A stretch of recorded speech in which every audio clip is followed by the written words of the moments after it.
Saudara, seperti yang kita ketahui saat ini ada berbagai macam kebijakan yang dilontarkan oleh pemerintah daerah untuk mengurangi kerumunan masyarakat dalam jumlah besar. Salah satunya adalah program PKM dilaksanakan oleh pemerintah Kota Denpasar. Dan saat ini saya sudah bersama dengan Bapak Dewa Gederai selaku juru bicara gugus tugas percepatan penanganan COVID-19 Kota Denpasar. Dan kita akan langsung berbincang dengan beliau terkait dengan PKM yang sudah berlaku hampir 7 hari di Kota Denpasar saat ini. Om Swastiastu, Pak. Masih tetap sehat, Pak, ya? Sehat. Sehat selalu, harus sehat selalu. Nah, Pak, ini kita sudah memasuki hari ke-7 pasca mulai diberlakukannya PKM di Kota Denpasar ini. Nah, kalau untuk secara garis besar sampai saat ini sudah berapa orang nih, Pak, kira-kira yang terjaring dari 8 posko yang ada yang ternyata melakukan pelanggaran begitu, Pak, yang masuk ke Kota Denpasar? Ya, setelah hampir berjalan hampir 1 minggu ya kita lakukan PKM ini, pembatasan kegiatan masyarakat, yang terjaring memang cukup banyak ya. Memang pelanggaran masyarakat masih banyak yang tidak menggunakan masker, itu ada sekitar 600 orang. Kemudian juga ada yang memang tujuannya tidak jelas untuk datang ke Denpasar, itu ada sekitar 1.700 orang.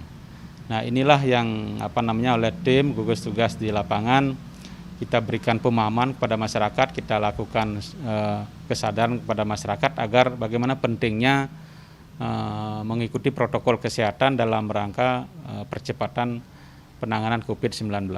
Berarti intinya memang program ini tidak semata-mata menutup jalan begitu, Pak, ya, tapi lebih kepada untuk mensosialisasikan masyarakat tentang protokol COVID-19 itu ya, Pak, ya?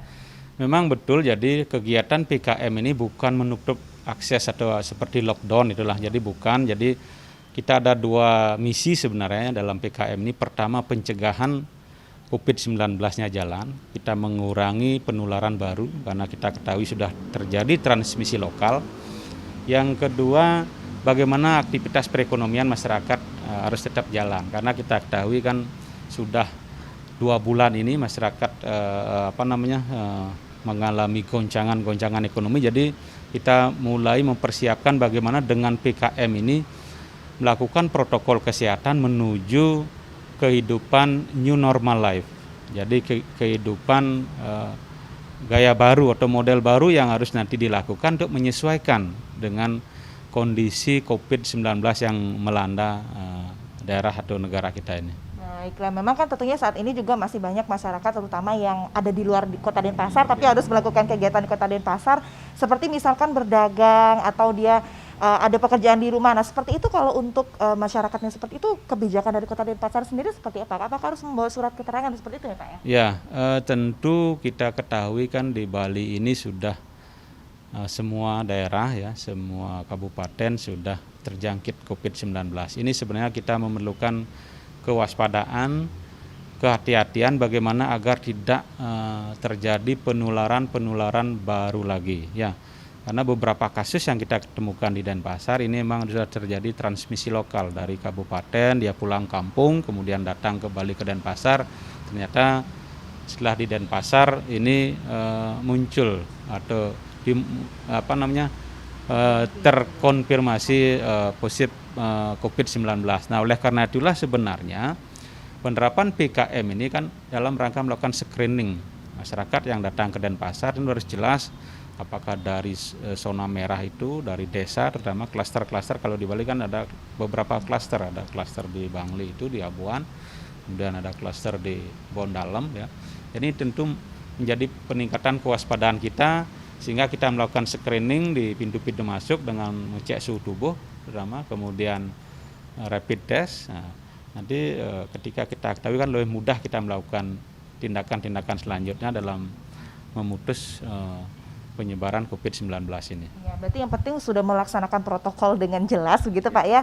Berarti aktivitas masyarakat yang masuk ke Denpasar juga pasti tidak terhambat. Yang penting sudah ada surat keterangan dan masker itu tadi. Nah, kalau kita melihat respon masyarakat sendiri nih, Pak, kan juga tentunya ada sosial media Kota Denpasar juga. Kemudian selama kita memberhentikan masyarakat di tengah-tengah itu bagaimana dari kesimpulan pemerintah sendiri, respon masyarakat seperti apa sampai saat ini, Pak?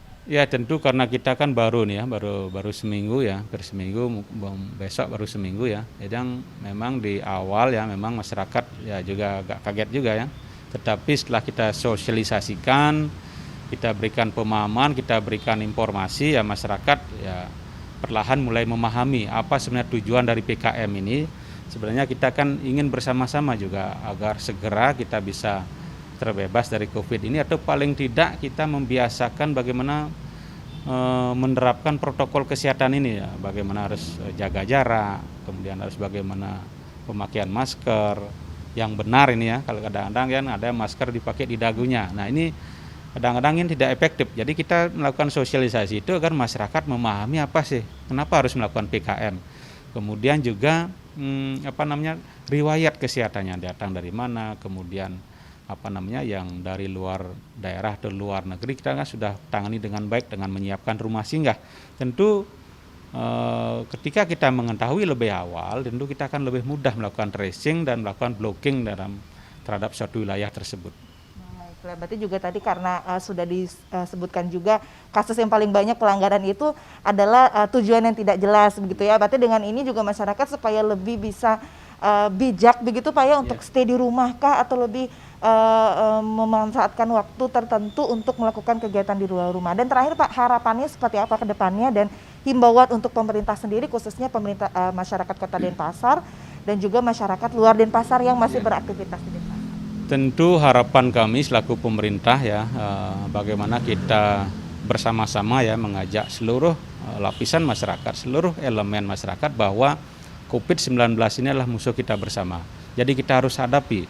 Bagaimana menghadapinya, harus kita meningkatkan kedisiplinan, meningkatkan kesadaran kita bahwa COVID-19 ini bagaimana polanya, kemudian penyebarannya seperti apa, ini kita harus ketahui sehingga kita bisa menghindari. Nah, yang terpenting juga adalah masyarakat itu sendiri, kalau memang tidak ada hal-hal yang urgent itu ya, dalam masa pandemi COVID ini kan pemerintah, Bapak Presiden juga selalu menghimbau agar bagaimana lebih banyak kita melakukan aktivitas di rumah, dan jika pun memang harus hal penting harus keluar rumah, tetap memperhatikan protokol kesehatan. Dan kata kunci yang memang mungkin kita harus lakukan ya dalam rangka bersama-sama mencegah COVID-19 ini adalah bagaimana kita disiplin, bagaimana kita meningkatkan kesadaran kita, terus bagaimana kita kejujuran kita ya, kalau memang datang dari negara terjangkit, dari daerah terjangkit ya karena kita berisiko ya mungkin kita harus bagaimana protokol kesehatannya, dan yang terpenting adalah juga bagaimana kita solidaritas dan gotong royong. Baik, terima kasih banyak atas waktunya Pak Dewo. Mudah-mudahan program PKM dari Kota Denpasar ini terus berjalan. Dan nantinya juga akan ada lagi perpanjangan sehingga masyarakat juga lebih aware ya untuk melaksanakan kegiatan ini. Terima kasih Pak, sukses selalu. Ya saudara, itu dia tadi perbincangan saya dengan Bapak Dewo Gede Rai selaku juru bicara gugus tugas percepatan penanganan COVID-19 di Kota Denpasar, dan kita doakan mudah-mudahan ke depannya program PKM di Kota Denpasar ini juga merupakan salah satu solusi untuk mengurangi penyebaran COVID-19 khususnya di Kota Denpasar dan Bali, dan juga mudah-mudahan pemerintah lebih aware terhadap masyarakat dan masyarakat juga lebih sensitif untuk bisa mengikuti protokol COVID-19 yang telah ditetapkan oleh pemerintah. Dewi Nitya, Kadek Santosa, Kompas TV, Denpasar, Bali.